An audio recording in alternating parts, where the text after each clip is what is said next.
Today we're going to talk about negotiation culture. And I'm not going to do that just by myself. I have a very special guest who has kindly agreed to be part of this new style of video we're making. And my special guest is Professor Barney Jordaan. Welcome to Sound Negotiator. Negotiation culture is a new topic, something that more and more people are starting to talk about. And Barney and myself, we wanted to play a part, and we also want to invite all of you to engage in this discussion. What do you think of negotiation culture? How do you think it will progress? Do you think it matters, or do you think it's not that important at all? We want to get a discussion going on this, and all your input is very welcome. Next, if you want to talk about this within your own organization, feel free to reach out to Barney Jordaan or to myself. Go to soundnegotiator.com. We're happy to help. We're happy to discuss this with you and see how we can play a role in helping you with your negotiation culture. Negotiation culture, it's a topic we're both very passionate about. Maybe we should start with a very obvious question. What is negotiation culture? Well, I suppose it's what's any culture, right? Somebody once said it's the smell of the place. It's the way we do things around here. So negotiation culture is one where the organization says negotiation is of strategic importance to us, and we're going to create an environment where people are not just upskilled to negotiate, but where they feel free to share ideas, to share their learnings as well, and to interact with others as well, to help them learn and grow as well as negotiators. So, Fryse, what is negotiation culture? Negotiation culture, I think you've said it very well already. I think negotiation culture is how do you deal with each other, whether that's with a customer, a supplier, or with your internal stakeholders, so your colleagues, HR, finance, operations, whoever it is. And also, how does that impact your decision making? Because that's what it's about in corporate life. It's about making decisions. And a lot of those decisions are surrounded by negotiations. And how do you approach that? That for me would be the definition of a negotiation culture. Okay. And why is that so important? Yeah. Sorry, I might have been my next question. Yeah. So why is it important? I think it's very important for multiple reasons.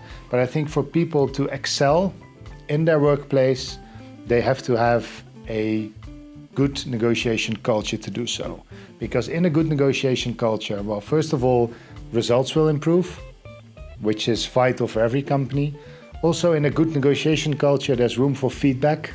So people will they'll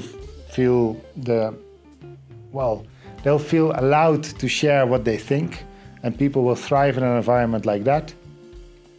And if you look at negotiation, everyone talks about negotiation training. Everyone knows negotiation training. Almost everyone in corporate life has done a negotiation training at some point. Some even have done multiple, but it's all a training with not enough focus on implementation. And I know that's something we both agree on. It's about implementation. And to implement something, you have to have a culture that facilitates it. So why do you want a negotiation culture? Well, because all the negotiation capabilities that you have created, that you've brought in, that you've trained people in, will only bear fruit if the culture is there to support it.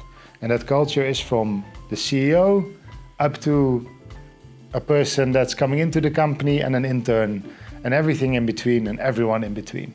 And I think indeed that's what negotiation culture is. It's an environment in which negotiations are conducted well, in which negotiations benefit the company and the world around it. And the individuals concerned. Yeah. Why does negotiation culture matter? First of all, it makes a difference to the bottom line, right? Especially if that culture is embedded in a corporate negotiation capacity. That's what organizations need to work towards. There is evidence that suggests that organizations who have this corporate negotiation culture embedded have increased in some cases their net profit by 42.5%. There's research from Hathwaite International that confirms that, yeah. Okay, what steps can companies take to create a sense of psychological safety when it comes to negotiation? Again, it comes down to culture. And I've seen many companies where feedback is not always appreciated. And the thing is that if you work somewhere and you're enjoying it and you feel like your feedback, if it's negative, is not appreciated, you'll try 3 or 4 times, maybe 5, maybe 10, and then there's a decision that you have to make. Either you're going to stop doing it, or you're going to find another company to work for. And if everything else is quite good, you'll say, okay, I've tried, I'll let it be, and maybe if I get an opportunity later on, I'll try once more. Or you'll say, but these things are so important to me, I'll leave. So if you want psychological safety, you have to give people the right to voice their opinions. I think that's all that matters. And you have to give them a safe environment in which to do so. And that means that a CEO should have an open door policy, in my opinion. And of course, they can't have an open door policy all the time for everyone, but there should be a way for people to connect with highest management, but also for people to connect with each other and with their direct manager. I can give you an example of what I've seen at some point where someone wrote a message to a CEO, which was, I think, 4 or 5 layers above his position. And rather than getting an answer, the CEO went to his direct report saying, I don't want this kind of feedback. That person went to his direct report, and then the mail came all the way back down, and in the end, no one learned from it, and the person who gave the feedback got a slap on the wrist. Please don't ever do this again. And I think that's a great example of what you don't want. Of course, you don't want people wasting a CEO's time, but you want them to have the opportunity to share what they want. Look at ASML. It's not negotiation culture per se. It's not per se feedback, but anyone with a great idea on the technology is allowed to walk into the boardroom at any time. It doesn't matter who you are in the organization. If you have a technical idea that can bring ASML forwards in, the high-tech chip machine industry, you're allowed to walk in. And that's a place that's extremely secure, where they do a lot to keep everyone out, but that part they don't want to give up because they know how important it is to get those bright ideas into the boardroom when they come up. We need fewer fragile egos in the boardroom, I would imagine.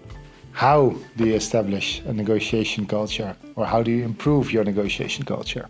Well, it's like any other cultural change in organizations. It's hard work, it takes resources, it takes time, it takes patience, but it begins with commitment at leadership level, where organizational leadership says we are committed to improving our negotiation performance.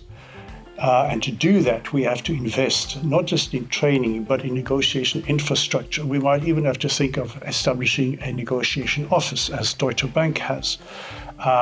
We have to invest in policies, procedures, and incentives to help our negotiators. We have to assist them with information gathering, with research capabilities.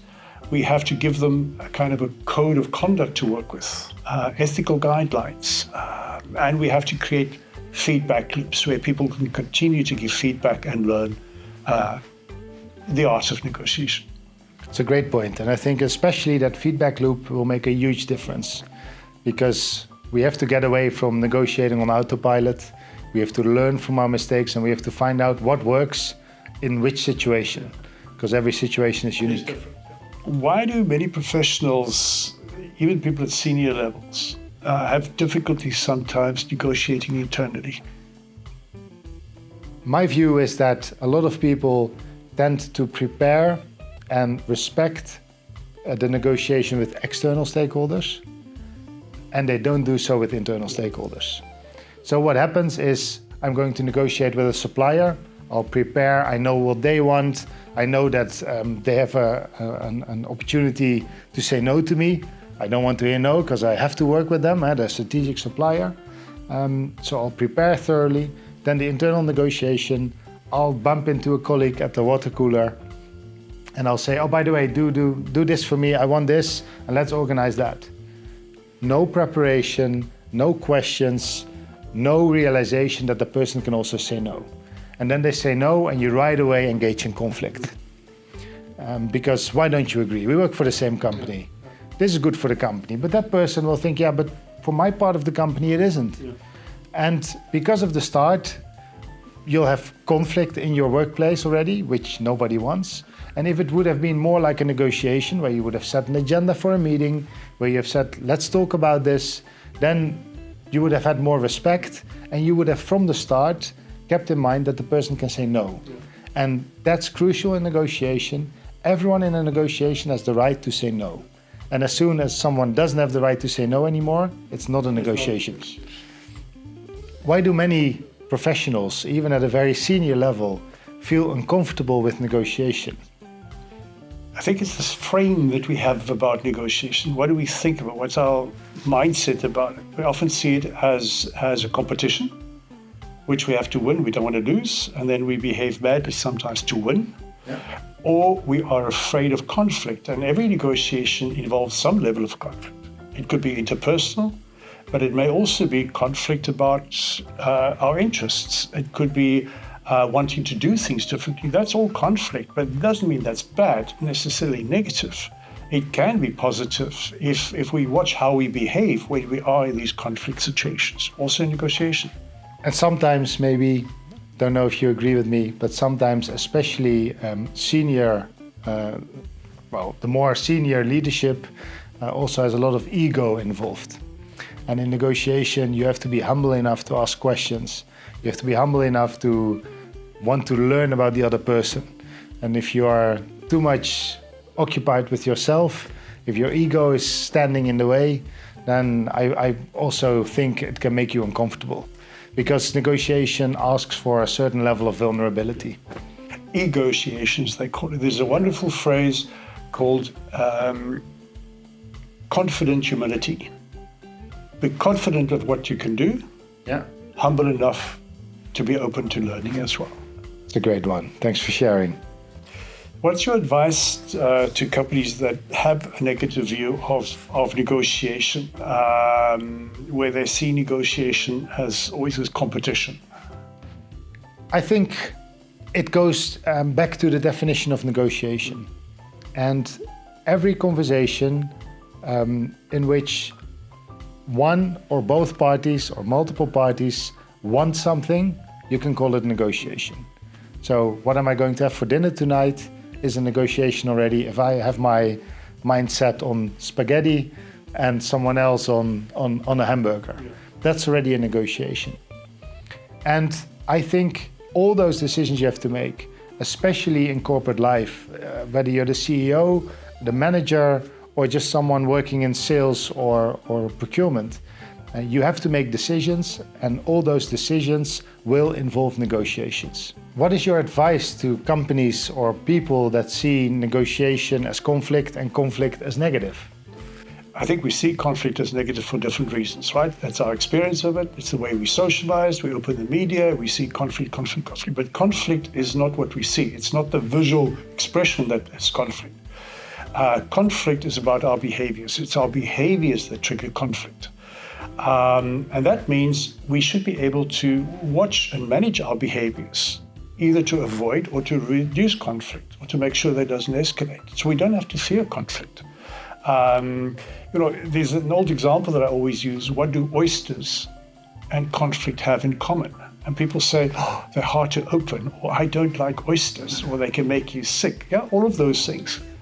But the real answer is that a little irritation can create a thing of beauty. So if we manage it well, there could be positive spin-offs.